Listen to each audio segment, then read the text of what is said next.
If you have a Himalayan-sized karmic background, it's very good. That means you have a complex structure. But if this complex structure tortures you and you will use your torture to torture everybody else around you, then it's a disaster.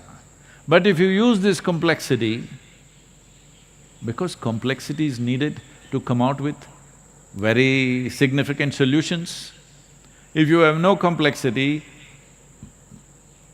usually you're called a simple fellow in England.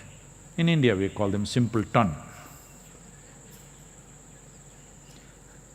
People will have compassion for you, but no passion for you.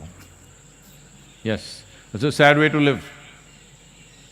So now, if you want to deal with your karma, the simplest thing is, you sit here, absolute dispassion for this one, total passion for everything else.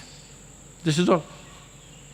Right now the problem is, people have enormous passion for their life, but they have dispassion for other people's well-being and suffering and whatever is happening. This is why right now the world is saluting the doctors and nurses who are sticking their life out there to work for somebody, because they are showing passion for other lives and dispassion for themselves. This is a sure way of release. So this is all you have to do. You must reverse the equation. Too much passion for yourself, no passion for others, no. Absolute passion for every life around you, total dispassion towards yourself. You don't worry about all this karmic nonsense. You are gone. You are free from this rubbish.